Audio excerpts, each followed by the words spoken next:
The lawyer's voice cracked like static over the silence. And to Scarlet Vale, nothing. For a second, I thought I misheard him. Nothing? The room was so still I could hear my pulse in my ears. The chandelier's light fractured against my glass of untouched champagne. My cousins, perfect, polished, tried to suppress their smirks. My aunt leaned back, whispering something that made her diamond earrings tremble with laughter.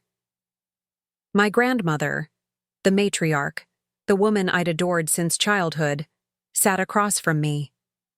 Her hands were folded neatly on her lap, eyes as sharp as the edge of the will itself. She didn't look away. That was the worst part. She looked right at me when the lawyer said my name. And still said nothing. The air thickened with the scent of roses and money, old money, the kind that had built this house, that had shaped every Vale to believe they were untouchable, every Vale except me. "Excuse me," I finally managed, my voice steady but brittle. "There must be a mistake." The lawyer, a gray, polite man with a too-perfect tie, adjusted his glasses. "I'm afraid not, Ms. Vale. The will was revised 6 months ago." Revised. 6 months ago, right after I'd left that voicemail. The one begging Grandma to hear my side. I could feel the walls closing in, memories of family dinners, Christmas cards, and empty promises caving in like plaster. They'd done this before. The gossip, the exclusion, the small cuts that didn't bleed until they did. But this was a knife. My cousin Isabella reached for her new gold bracelet, pretending to be sympathetic. "I'm sure it's just a formality, darling," she said sweetly. "You know how the older generation gets." I wanted to laugh, or scream, or flip that perfect oak table until the truth came spilling out with the wine. Instead, I smiled. Tight, controlled. "Of course," I said. "A formality." They thought I'd crumble. They thought I'd walk out with my pride shattered and my head down. But as I looked around that table, at their smirks, their pearls, their smug little secrets, I felt something ignite in my chest. Not grief. Not pain, fire. Let them keep the inheritance. Let them keep their marble and money and polished lies. Because in that moment I made a promise. Not to them, but to myself. I wouldn't fight for their approval anymore. I'd build something they could never erase. Something that would make the name Scarlet Vale worth more than their entire fortune. And the best part? They'd never see it coming. What if I told you that just 1 year later, every single person in that room would be begging for a seat at my table? People always assume betrayal happens in one explosive moment. But in my family, betrayal was an art form, painted slowly, layer by layer, until you forgot what the truth even looked like. From the outside, we were perfect. The Vales, old money, clean reputations, a family with class, the newspapers used to say. Our mansion sat on the hill like a crown, overlooking the small town that worshipped our name. But inside those marble walls, love was currency, and I'd been broke since birth. I was the daughter of the disgrace. My father, their golden child, married my mother.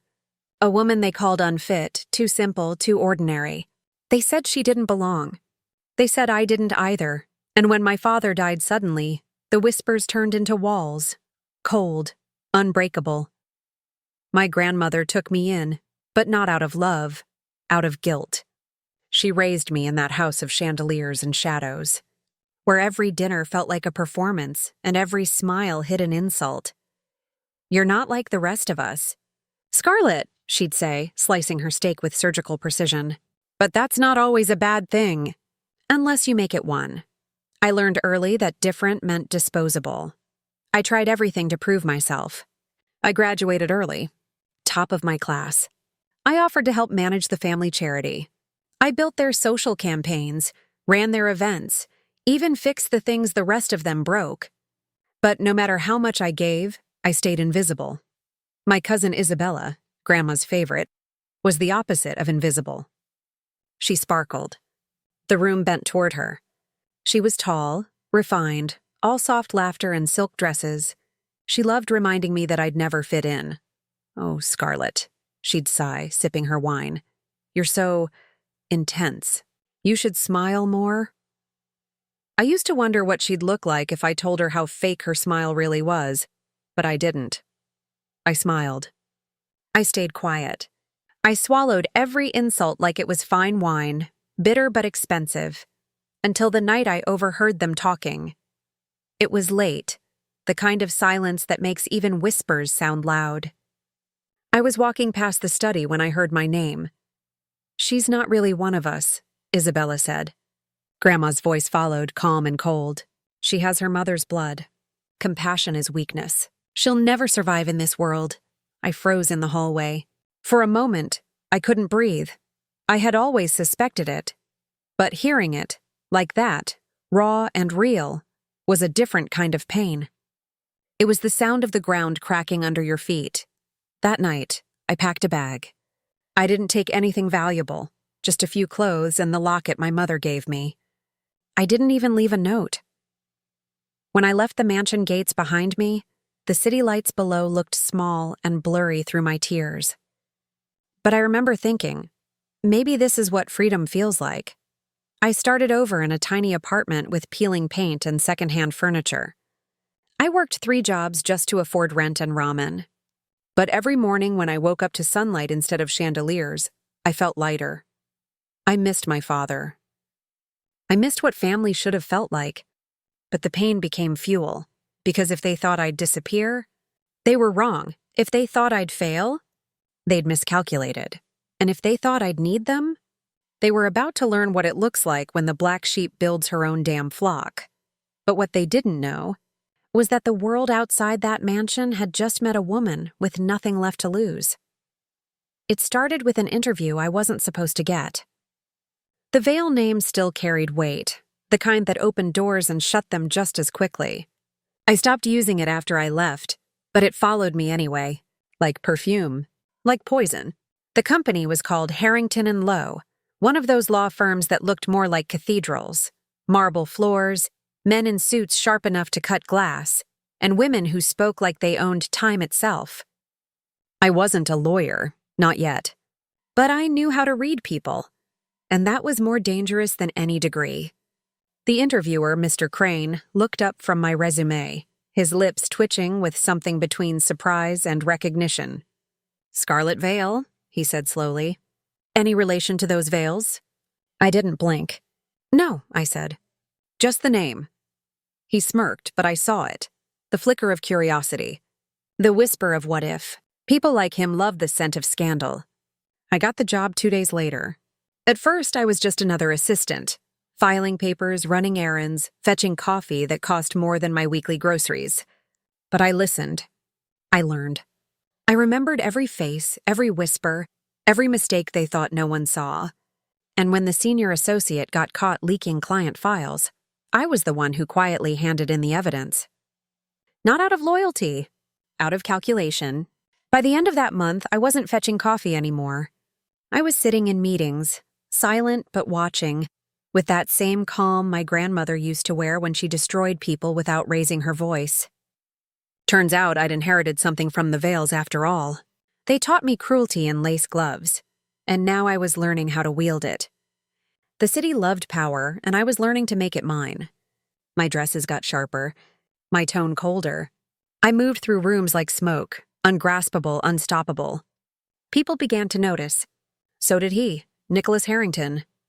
The youngest partner in the firm, born rich, bred ruthless, the kind of man who didn't ask questions. He made people give him answers. His smile was dangerous. His money old, his eyes always calculating. The first time he saw me, he said, "You don't belong here." I smiled. That's what they all said. He studied me, and for the first time, I saw something flicker behind his perfect control. Amusement, intrigue, maybe even recognition. He invited me to dinner that night. Not because he was interested, but because men like Nicholas never believed a woman could be a threat. Over steak and secrets, he talked about power like it was poetry. I listened like it was a promise. By the time dessert came, I realized something chilling. Nicholas was everything my family had worshipped. Cold, elegant, untouchable, and if I could understand him, I could destroy them. He thought he was pulling me into his world, but I was studying him, the way I studied my grandmother's smile, my cousin's cruelty, my family's greed. Because power wasn't inherited. It was learned, and I was learning fast. The next morning, Nicholas offered me a deal, one that would put me in the same room as the people who ruined my father. That's when I knew. The Vales weren't done with me, but I wasn't the same girl they'd thrown away. This time, when I came back to the table, I'd be the one holding the knife. It was ironic, really. After years of being told I wasn't one of them, I was now walking into a ballroom that looked like it had been built just to worship people like the Vales, gold chandeliers, crystal glass, soft laughter that sounded like money, and I was the guest of Nicholas Harrington.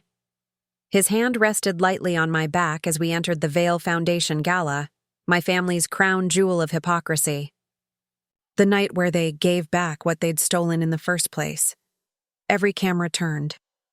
Every whisper followed, but none of that mattered, because across the room, I saw her, Margaret Vale, my grandmother, still regal, still terrifying, still pretending she hadn't destroyed her own son's life, my father's life, just to protect her empire. Her hair was silver now, but her eyes were the same, cold, sharp, and when they met mine, she froze. For the briefest second I saw it, recognition, then disbelief, then something else, fear. Nicholas leaned closer and whispered, "You look like you own the place." I smiled faintly. "Maybe I should," he chuckled, unaware that this was no coincidence. I'd known exactly where we were going tonight. I'd seen the guest list, and for weeks I'd been preparing, because this was my re-entry into their world. Not as the forgotten orphan they tossed away, but as a name whispered with respect and curiosity. "Scarlet Vale," the announcer's voice echoed as we were introduced. My grandmother's glass slipped from her fingers. It shattered against marble. The sound was perfect. "Scarlet," she said when I approached her later, her voice trembling with false composure. "I didn't realize you were back." "Clearly," I said softly. "I thought family never forgets." Her lips twitched. "Some of us have to make difficult choices. Some of us have to survive them." The words landed like glass splinters. For the first time in my life, Margaret Vale didn't have a response. Nicholas, of course, was watching the entire exchange with sharp interest. He didn't know the full story, only that I'd come from money and lost everything. He liked mystery. It made him feel superior, but what he didn't realize was that he was part of my plan too. Because the Vale Foundation was about to be hit with a legal scandal, insider trading, shell donations, fraudulent transfers, the kind of thing that could bury an old money family. And guess who was handling the investigation at Harrington and Lowe? Me. I had spent weeks piecing it together, pretending it was just another corporate case. But when I found the signatures, the offshore accounts, when I saw Margaret Vale's name printed in elegant black ink, I felt my blood go cold. I could end her. Right there. Right now. But I didn't. Not yet. Because revenge wasn't just about justice. It was about timing. And I wasn't going to waste mine on a single night. So I smiled, let my grandmother think she'd survived the encounter, and excused myself to the balcony. The city glittered below. A reflection of everything I'd lost and everything I was about to take back. Then my phone buzzed. A message. "Unknown number. You don't know what really happened to your father. Meet me tomorrow, alone." I froze, because at the bottom of the message was an address, the Vale Estate, the place I swore I'd never step foot in again. I should have deleted that message. I should have ignored it, but I couldn't. Because if my grandmother's sins were bad, something told me the truth about my father was worse. The gates creaked open like a sigh from the past. The Vale Estate hadn't changed, not one bit. The same marble lions guarding the driveway. The same ivy crawling over the stone like it was trying to choke the house alive. I parked outside the circle fountain that hadn't flowed since the day they buried my father. Every window glowed softly, like eyes watching me return to the scene of the crime, and maybe that's exactly what it was. As I stepped out of the car, my heels echoed through the empty air. Each click felt like an accusation. Why are you back? Didn't they throw you away? Haven't you learned? I swallowed hard and kept walking. The door was already open. Someone was expecting me. The air inside smelled like dust and roses. My grandmother always said roses covered the scent of rot. I finally understood what she meant. Then a voice came from the dark hallway. "Scarlett." I froze, and from the shadows stepped a man I hadn't seen in over a decade. Uncle James. He looked older, tired. The sharp, cruel uncle who once laughed when I cried over being disowned now had gray in his beard and regret in his eyes. He motioned for me to sit. "You shouldn't have come. Then why did you send the message?" He hesitated. "Because you deserve to know the truth about your father." My throat went dry. "What truth?" He walked to the fireplace, lit it with shaking hands. "He didn't die in an accident." The room spun. "What? They told you it was the brakes, right? A car malfunction?" He turned, eyes shining with guilt. "Your father didn't crash. He was silenced." The words dropped like glass on stone. Silenced. By who? He didn't have to say it. I already knew. Margaret Vale, my grandmother. The woman who raised me on cold glances and tighter rules. The woman who told me I'd inherited my father's recklessness. I stepped closer, voice trembling. "Why would she found out he was moving the family trust," he interrupted. "He was planning to rewrite the will, to give everything to you, to break her control." The fire crackled between us, throwing shards of orange light on the walls. "She couldn't let that happen," James whispered, so she made sure it didn't. My pulse was pounding so loud I could barely hear him anymore. She had it staged. The car, the reports, even the police. I felt my body go cold. "You helped her, didn't you?" I whispered. He didn't deny it. He just stared at the flames. "We all did. We thought it was for the family. But she went too far. And now she's slipping. She's afraid you'll find out." I stepped back, trembling, my hand covering my mouth. Everything I'd ever believed, every tear, every lonely night, every dream of earning her love was built on a lie. My father hadn't abandoned me. He'd been erased, and now his murderer still sat on the throne of our empire. I looked up. "Why tell me now?" he sighed. "Because she's already preparing her next move.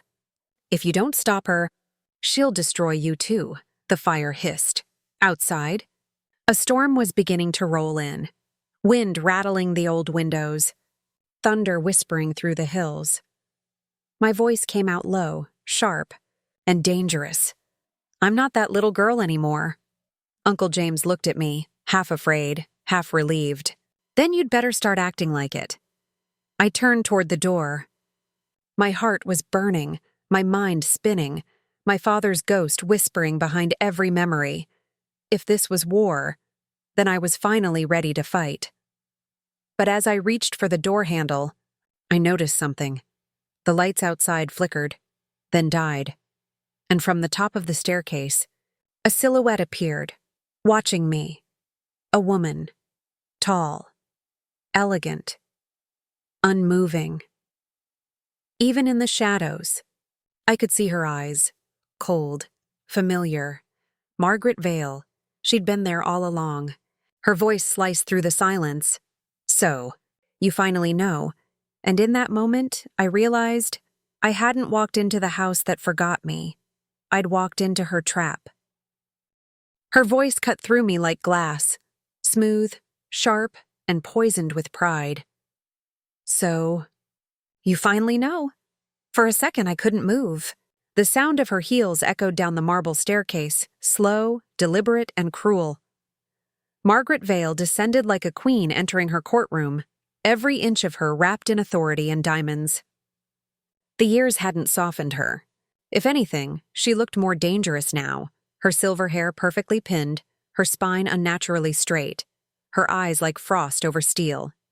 She stopped halfway down, her gaze piercing through me. I see your uncle couldn't keep his mouth shut. Predictable. I clenched my fists. You killed my father. Her expression didn't even flinch. Killed? Such a melodramatic word, Scarlett. He was removed. The fire roared behind me, painting the room in blood-red light. He was your son, she smiled, a small, cruel thing. He was a liability. He forgot who built this family. Who holds it together? I took a step closer. You mean who owns everyone in it? Her eyes flickered, the smallest crack in her control. You sound just like him, idealistic, soft. Or maybe, I said, voice shaking, I sound like the truth you tried to bury. For a moment, neither of us spoke. The storm outside raged louder, wind slamming against the windows, lightning casting white veins across the walls. Margaret walked slowly around the staircase, circling me like a hawk that had spotted prey. You've been busy, she said finally. Your little company, your articles, your empire. I almost admired your ambition. I met her gaze. You didn't even know what I was doing until someone told you it was making money. Of course I knew. Her tone sharpened. I let you play business.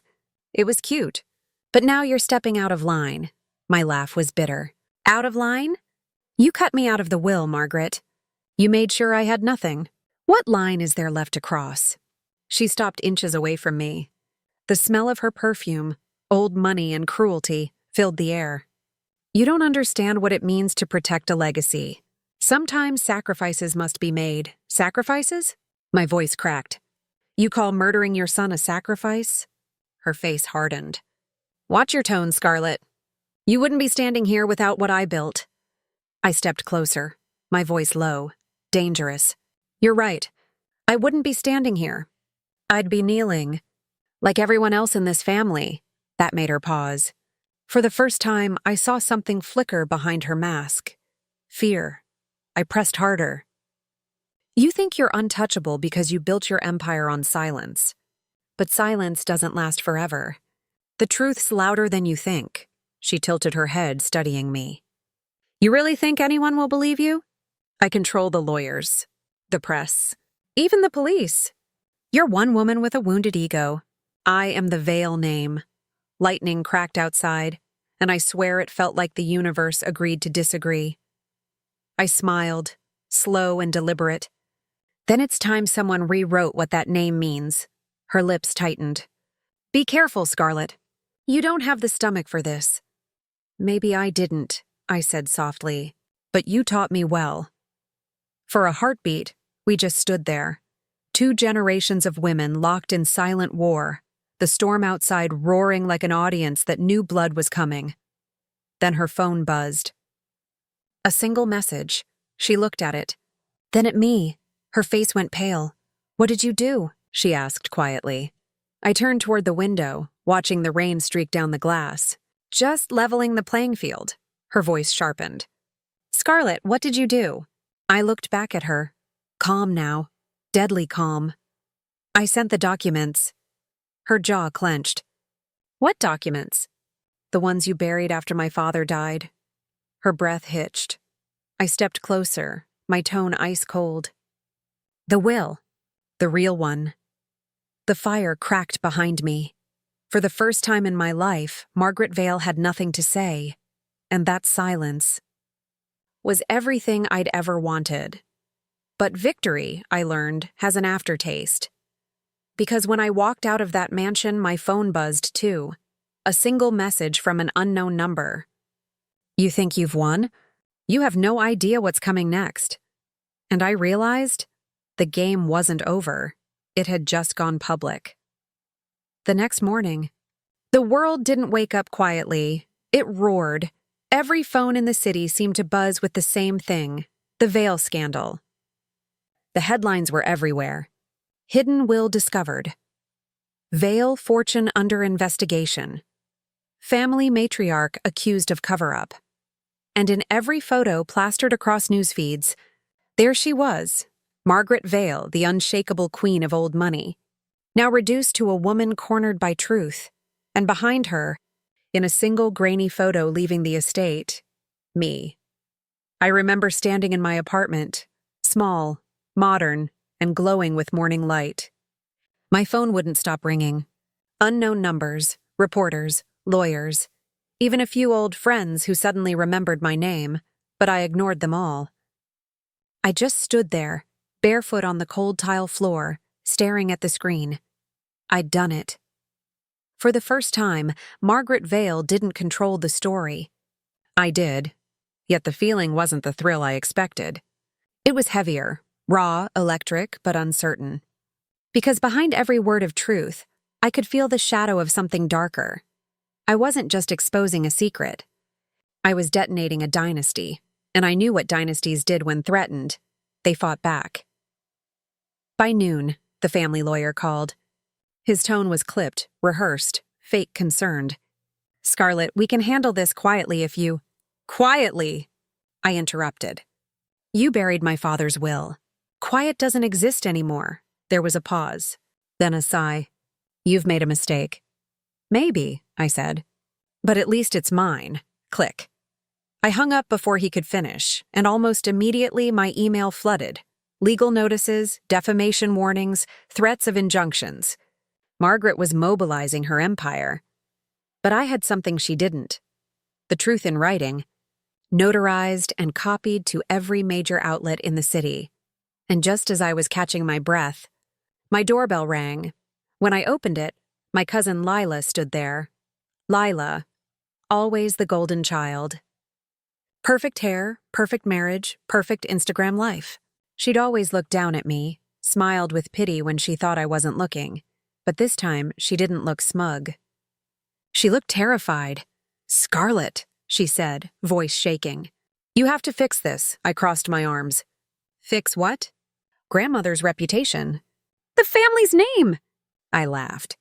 "You mean the empire built on lies?" Her lip trembled. "You don't understand. She'll destroy you." "She already tried," I said softly. "This time, I'm not the one bleeding."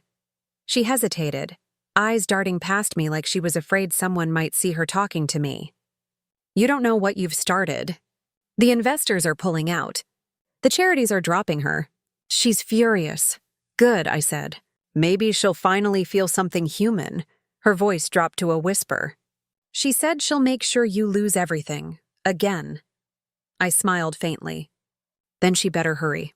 I've got more to lose this time." Lila looked at me, searching for the scared little girl she used to dismiss, but she didn't find her. She found someone else, someone sharper, someone who had learned the hard way that fear was a luxury she couldn't afford anymore. Then she stepped back, her eyes wet. "She's not the only one you're hurting." "I know," I said quietly. "But sometimes you have to burn the house down to prove it was rotten." When I closed the door, my reflection caught in the glass, and I barely recognized the woman staring back. Not broken, not begging, just awake. That night, the sky turned a violent shade of violet, the kind of storm that warns you something's coming. I watched the news in silence, lightning flashing behind the skyline. Margaret's lawyers had gone on air. They called me unstable, greedy, estranged. They said I forged everything. That I was seeking attention, I expected it. But hearing it hit differently, like being stabbed with the truth and lies at the same time. I turned off the TV. They wanted to discredit me. So I'd give them the one thing they couldn't silence. Proof. I opened my laptop and stared at the files. Scanned letters, property transfers, financial statements Margaret had buried for decades. Evidence that not only had she cut me out, she'd siphoned millions through shell charities under the family name. And now, I had it all. The rain pounded against the windows like a countdown. I hovered my cursor over the upload button. This was it, the point of no return. One click could end her. Or end me. But before I could decide, my phone buzzed again. Another unknown number. One message. "If you publish that, you'll regret it. We know where you are." I froze. And that's when the lights in my apartment went out. The city outside was dark and silent. My reflection flickered faintly in the glass, and just beyond it, in the reflection, I saw movement. Someone was inside. The darkness swallowed everything. My heart pounded so loudly I could hear it in my ears. The only light came from the distant city glow bleeding faintly through my apartment windows. The storm outside had cut the power, or maybe someone else had. I didn't move at first. I just listened. The air felt charged, thick, like it was holding its breath. And then, there it was. A soft, deliberate sound. The creak of a floorboard. Someone was here. I grabbed my phone, its faint blue glow trembling in my shaking hand. My reflection on the glass was just a ghost of light, and then, behind it, a shadow moved. A tall figure, dressed in black, near the kitchen. "Who's there?" My voice was barely a whisper. The figure didn't answer. Just stood there, still, like it was waiting for me to speak again. Then a low voice cut through the dark. "You should have stayed quiet, Scarlett." I froze.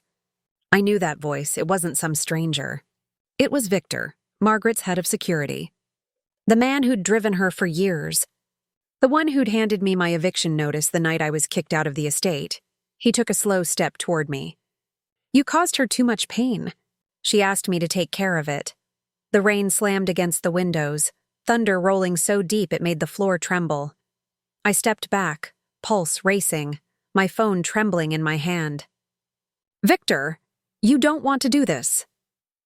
"I don't," he said softly. "But loyalty's all I've got left." And then he reached for me. I darted sideways, shoving the small lamp from the counter into his path. It shattered, spraying shards of glass across the floor. He cursed under his breath. I bolted toward the hallway, barefoot, cold tile cutting into my feet, every nerve screaming. "Scarlett," he yelled, "you don't understand what you're playing with." I didn't stop. I threw the door open and sprinted down the stairs. The storm wind tore at my hair as I burst out into the street. I ran until my lungs burned, until the only sound left was the pounding of rain and my own heartbeat. When I finally stopped, I was drenched, trembling and standing under a flickering streetlight. I pulled out my phone. No service. But one thing was clear. This wasn't about money anymore. It was about power. About silencing me, and if they wanted silence, they'd get the opposite. By dawn, I was sitting in a cafe across town, my clothes still damp, my hands wrapped around a cup of black coffee I couldn't taste. I watched the morning news on the small TV above the counter. Margaret Vale again, flawless even under pressure, her silver hair immaculate, her voice smooth as silk. She called me unstable, said I'd fabricated every document, manipulated the press, tried to extort the family, and then came the kicker. "Scarlett Vale," she said with a perfect, pitying sigh, "is a deeply troubled young woman. My late son tried his best to help her, but she's always been unpredictable. Unpredictable."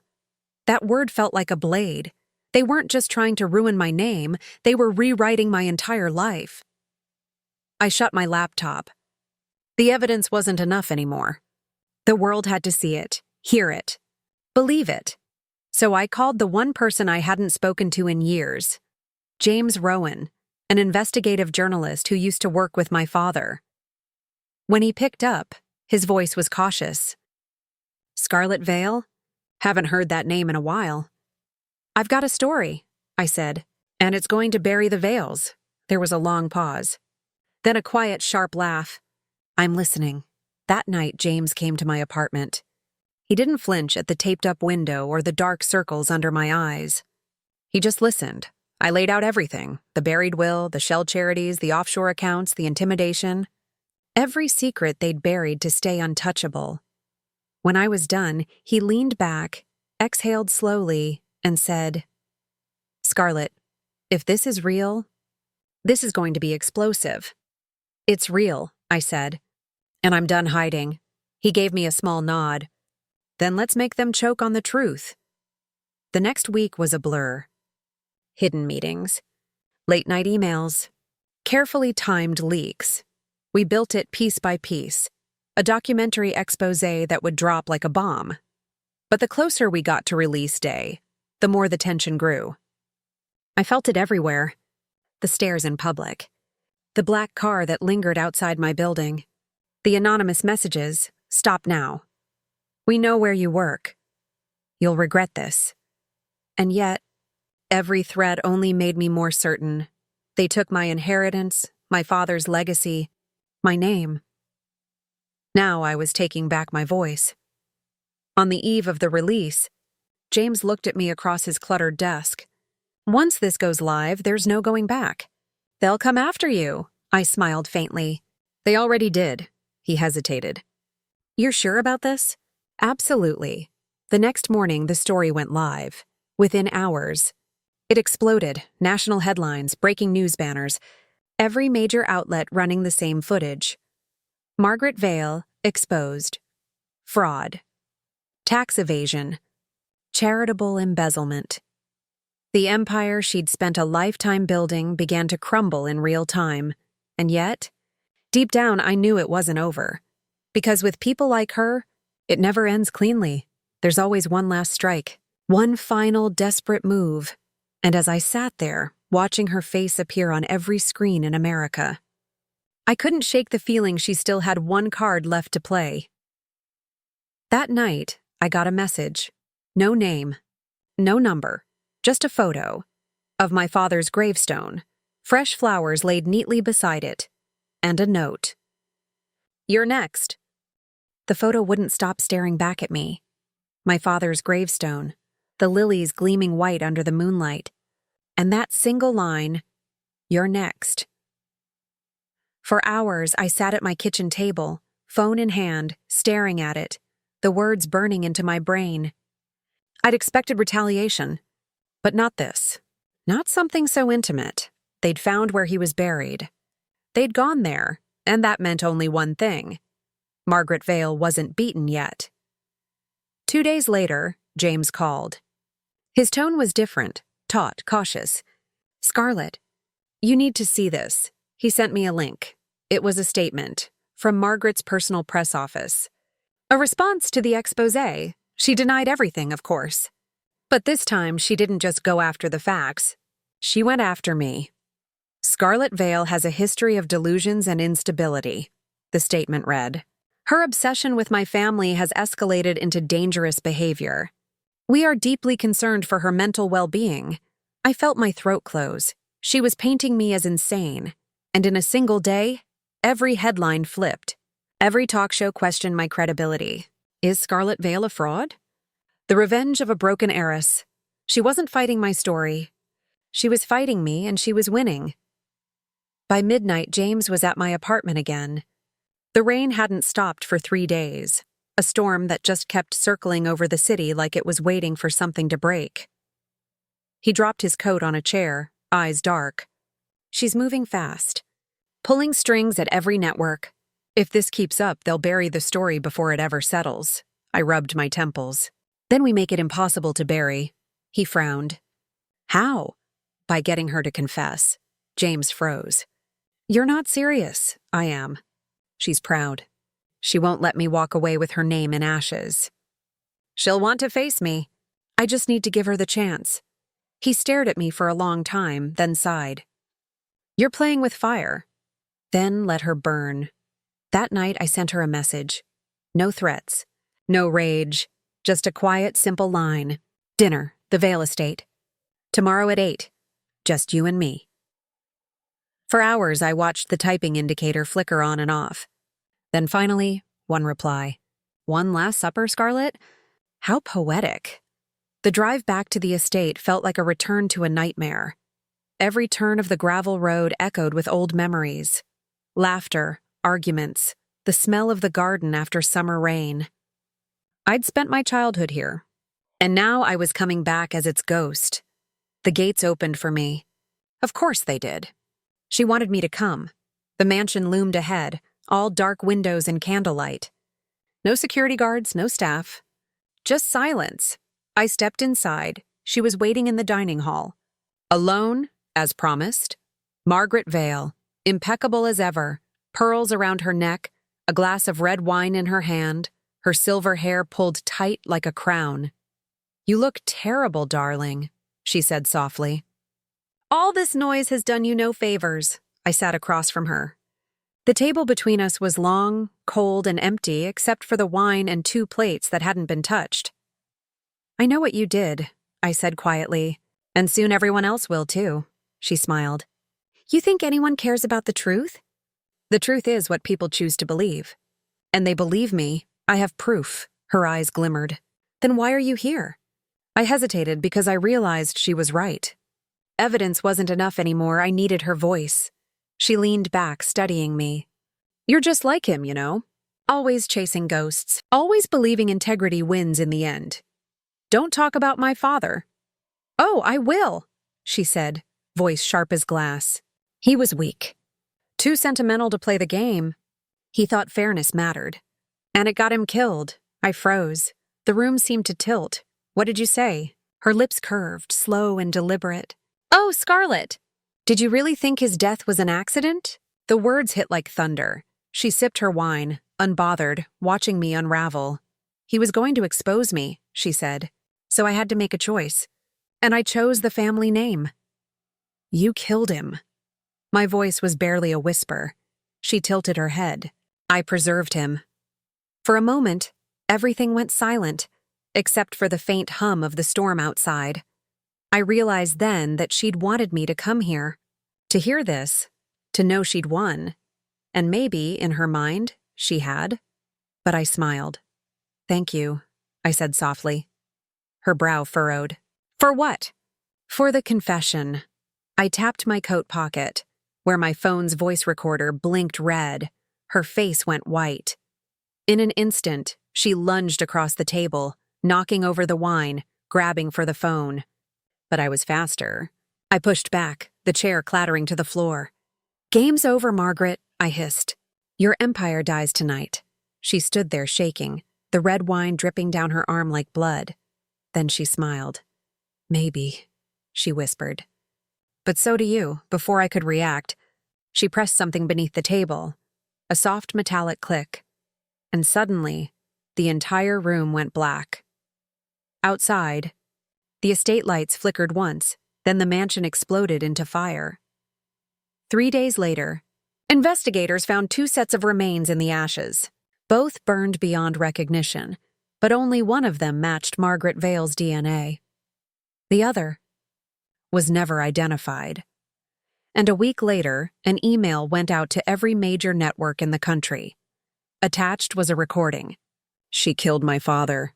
She killed everything that made me believe in mercy. Now she'll never kill the truth. Scarlet Vale. When the flames rose that night, the world thought I went with them. News headlines called it the Vale tragedy. They said it was a gas leak. A tragic accident that killed both Margaret Vale and her estranged granddaughter. The public wept for the dynasty that once defined old money grace, now reduced to ashes and scandal. But what they didn't know was that the fire was never meant to kill me. It was meant to rebirth me. The explosion wasn't her plan. It was mine. Days before the dinner, I discovered something buried in the estate's blueprints, an emergency gas release system in the older wing, a remnant of the post-war renovations. I rewired it, not to destroy, but to erase. I knew Margaret's paranoia would make her bring backup plans. I knew she'd try something, so I built my own, and when she pressed that button, she triggered my escape. As flames swallowed the Vale estate, I slipped through the old cellar tunnel, the one my father used to show me as a child, a hidden passage built by smugglers centuries ago. I ran. Through smoke. Through memory. Through firelight that burned away the girl I used to be. By dawn, Scarlet Vale was dead, but I was alive and free.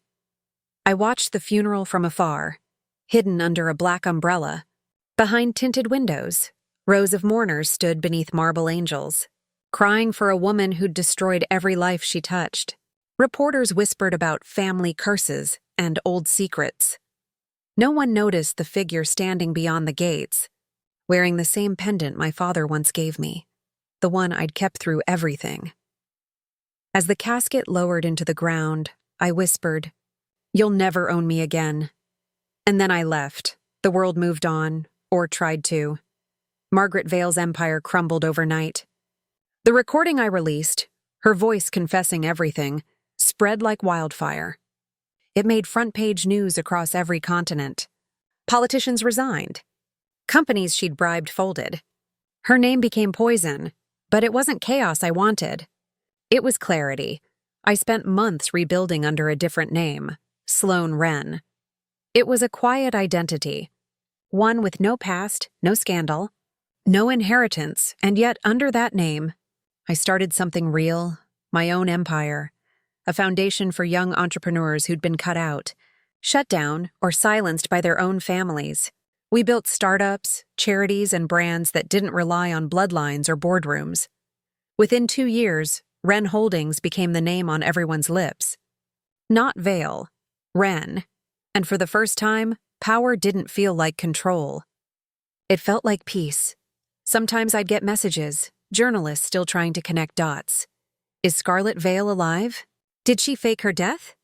I never answered, because some ghosts are better left in the fire. But one night, about a year later, I got an envelope. No return address. Just my name, written in perfect, practiced handwriting. Inside, there was a single photograph. It was of the old Vale estate, now reduced to rubble. But in the corner, someone had drawn a small red X, and beneath it, one line, "You didn't destroy everything." I stared at it for a long time, then smiled. Because whoever sent it was wrong. I hadn't destroyed everything. I'd destroyed her legacy. What came after one was mine. Now, every time I walk into one of my buildings, the polished marble floors, the sound of my employees laughing, the light streaming through glass towers, I think of that mansion, that table, that family that once thought I'd never survive without them. And I realize they didn't cut me out of the will. They set me free from it. My father used to say, "Power doesn't come from what you inherit. It comes from what you build when they leave you with nothing." I finally understand. I didn't just avenge him. I finished what he started. The Vale name is gone. But Sloane Wren, she's just getting started. When the world tries to erase you, remember, silence is not defeat. Sometimes disappearing is the loudest thing you'll ever do. I was the forgotten heir, the discarded bloodline. But I became the storm they could never contain, so tell me, if they cut you out of the will, would you burn it all down? Or build your own empire from the ashes? Tell me in the comments.